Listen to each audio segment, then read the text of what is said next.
The theme of this video is the wharfage mooring. That in Italy is known as the English-style mooring. Basically, it's the mooring type that's performed approaching the berth from the side. Follow us, watch this video, because we're going to suggest a couple of tricks to perform this maneuver single-handed. In the video, the maneuver will be performed by one person only, and I think it's essential for a sailor to be able to handle the boat single-handed. To shoot the video, we came to Marina Cala dei Sardi, where we almost always shoot our sailing lessons. As you can see, now in February, the marina is a bit out of commission, but we'll soon show you some pictures so you'll see how gorgeous this place is in the summer, and especially why we consider it the greatest marina in Italy. So let's see how to perform a single-handed side berthing, wharfage mooring.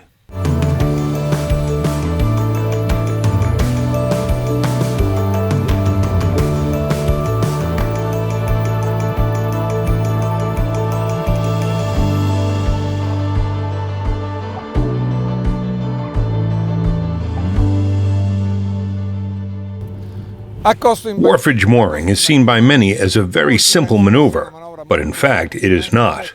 It's a maneuver with many hidden pitfalls, especially if you have to perform it single-handed. If you're alone and no one's available to help you either on board or at the dock, then the maneuver becomes a bit tricky. I have Simona Pasqua from NSS Charter here with me. She's one of the skippers of NSS Charter who's going to help me in this maneuver. We'll pretend Simona is on board alone. I won't be doing anything else but describing the maneuver. Like all maneuvers, this one needs a lot of preparation before being tackled. First, I need to examine where I am, and to examine the wind. If the wind is blowing from the dock, I have to get as close to the dock as possible because the wind will tend to pull me away. On the other hand, if the wind is blowing against the dock, I have to arrive slightly detached from the dock, because the wind will be pushing me towards the pier. Another thing I have to consider is wind intensity. As the intensity changes, so does my behavior. Simona, what do you do when the wind intensity changes? When the wind is light, we perform all maneuvers more slowly, with less speed. On the other hand, when the wind picks up, like now that it is 12 knots, I cannot be too slow. I will need a little more speed, especially because such a wind takes me away from the dock. So if I am slow, the wind will win against my engine revs than I will have at my top speed. So if the wind picks up, we have to increase our speed. As the speed increases, the maneuver becomes more risky. You'll see that Simona is going to approach the dock pointing the bow against the dock, and will only turn the bow at the last moment. If she has to do this maneuver at speed, there is a risk that she'll not calculate the distance properly and hit the dock. For this reason, those who have never performed this maneuver before should perform it with no wind.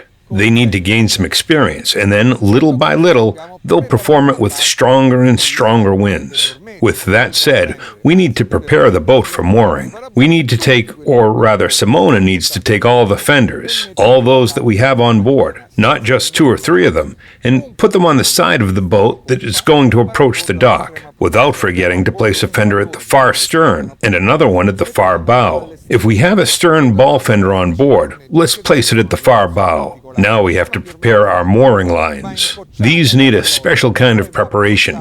The bow mooring line must be grappled to the cleat and then brought as far aft as possible, which will make the task easier for the person who has to go ashore and secure the bow line to the bollard, because they'll be able to pick it up more easily. Regarding the stern line, we see that Simona prepared the lines by securing them and then split the loops. 2 loops on one side and 2 on the other. And then she placed them on the seat, side by side. Simona is performing the maneuver. Watch it. She's approaching the dock with the bow. When she gets very close, she moves the bow outward by turning the rudder outward. Remember that when the boat rotates, the rotation center is under the mast, rather than in the center of the boat. So the stern moves much more than the bow. Watch it. The stern is approaching the dock. Now watch what Simona is doing. She engages the reverse gear with the helm towards the platform. In this way, as you can see, the stern is brought towards the dock. At this point, our skipper takes the 2 parts of the line with her arms open wide and tosses it over the bollard. After reaching the bollard, she secures the line and engages forward gear, and hits the gas a little with the helm towards the dock. That's because while she was performing this maneuver, the wind pushed the bow away. How to get the bow to the dock? You engage the gear and hit the gas a little. This maneuver should only be performed when the aft line has been secured to the bollard. With the helm towards the dock, the boat will slowly start to return towards the dock. At first, it seems as if nothing's happening, but in fact, the boat slowly begins to move, and then it moves faster and faster as it approaches its bow to the dock again. Watch what Simona is doing. She leaves the gear engaged with the throttle down, goes ashore, takes the line, and puts it on the forward bollard.